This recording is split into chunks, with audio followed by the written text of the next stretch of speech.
name is Choppy Somjay from the Waveblade team, and today we're going to discuss the IT band. There's been a lot of controversy around foam rolling the IT band, and what we've found is that a lot of people are criticizing foam rolling and self-massage for the IT band, but no one's actually providing any solutions. So what we're going to do today is going to explore number one, causes of the IT band syndrome or IT band pain, go through a bit of the anatomy, and then give you solutions on how we can resolve or increase performance and decrease pain around the IT band. So that's like around the lateral knee. Alright, so to start off with, I'm just going to look at what we're using at the moment. So this is your typical foam roller, and the culture has been that we're rolling up and down the IT band. So for this, I'm just going to borrow my friend Yan. Yan's going to come over. Great. And we're just going to have Yan sitting down and looking at the IT band. So if you don't mind, Yan, just pull that up. So Yan used to be a big time ice hockey player, so he's a perfect example of a lateral based athlete. And we can see from his lateral quad definition the musculature that's surrounding the IT band. So the IT band itself is connective tissue.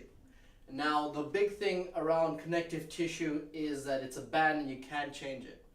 And that runs from the lateral side of the hip down to the knee. Now IT band syndrome, we used to believe that it's a bursitis problem at the knee joint, so lateral joint of the knee right here. But a lot of, there have been some really good cadaver studies that show that there's no bursa here. So what's the problem? What's causing the pain? So it really comes down to friction of the tissue, the IT band itself. You can see right there, plus the connective tissue around this area and the friction it causes here. So earlier we talked about the causes of IT band syndrome. So one of the big causes of IT band syndrome from a coaching perspective is a lack of hip extension.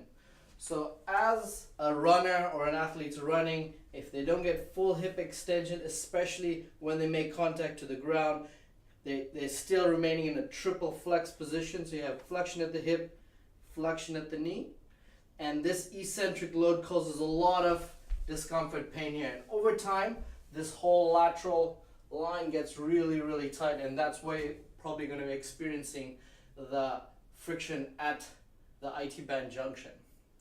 Alright, so that's a bit of the anatomy. So the surrounding tissues around the IT band include the vastus lateralis there, and a bit of the hamstring group, which is your biceps femoris. So those are lined up posteriorly and anteriorly. So as a therapist, the fascia around the IT band includes the transverse IT band fascia, which is, I'm just going to draw it with the pen, but it looks like that. Okay, and the fibers run transversely across, but you can see that. So as a therapist for IT band syndrome, I locate the IT band, really, really good example here. Squeeze in and I push away, create a bit of a spread. Okay, and I hold that for 60 to 90 seconds until we get a change. Alright, so we're looking for shearing and the mobility of shearing in all 3-4 planes, and I can take it any direction. So the problem has been that with the foam roller is that we're compressing this, and we're compressing the tissues, not really addressing the tissues there. So the idea behind the Waveblade is that it will allow the tissues around the IT band. So as we talked about earlier, we talked about the vastus lateralis, the biceps femoris of the hamstring group, to get stretched in an anterior posterior direction, plus we're engaging with that transverse IT band fascia across. Okay, and that's what we're doing.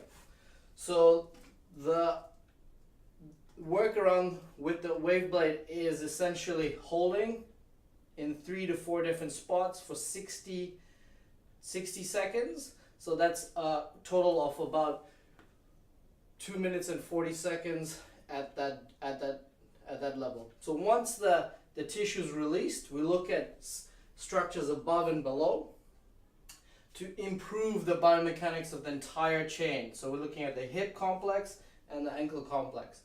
When we get up to the hip, we need to address the ATFL, so the anterior tensor fasciae latae, as well as the glute fascia here. So from the diagrams, you can visualize two big connections here, coming down this way to the knee and then down to the lateral ankle. So the lateral ankle, we have a really good sequence on releasing the perineals on the previous wave blade video, and that allows us to get full range of the ankle plus release the lateral band of the body. That also connects into the thoracodorsofascia posteriorly.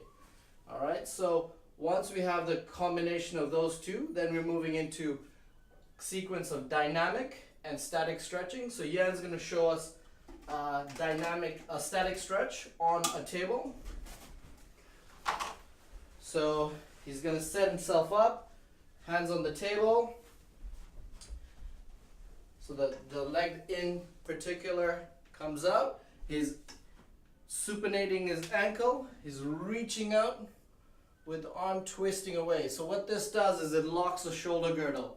So it's creating tension in a lateral sling into his thoracolumbar fascia, down into his glutes, down into across the IT band, and into the ankle.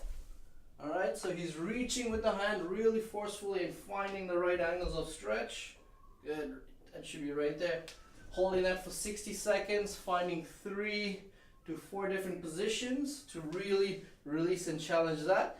The tension should be felt down the lateral IT band section. So that's our static release. So this is good if you're going to be decompressing at the end of the day after your training, after you're running.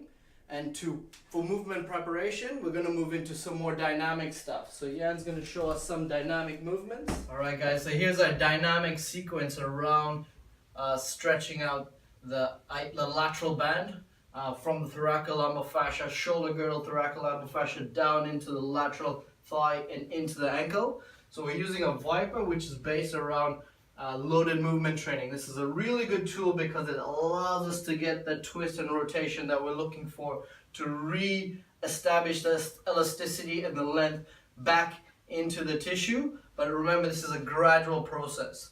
So these are the two movements. The first movement we're showing you is you can see that Jan's feet or toes are locked in. All right, so we're going to go for 2 reps in that direction. Good, and he's looking for a pull with the left hand and a reach with the right leg. So it's a pull-push pattern to build that rotational elasticity. And then the second sequence here this is a little more advanced, but we're looking to unlock the toes so that the ankle lateral malleolus is in contact with the ground, so preferably on a soft surface. You have that all open. And it's a lot more challenging, but it's going to give a stretch to that lateral lower leg, all the connective tissue down there, all the way up into the IT band, the hip, the thoracolumbar fascia posteriorly, and up through the shoulder girdle. All right. So those are the 2 follow-up movements from there. Thanks for that, Jan. Gotcha. We look forward to your pre-order on Kickstarter coming soon. Thank you.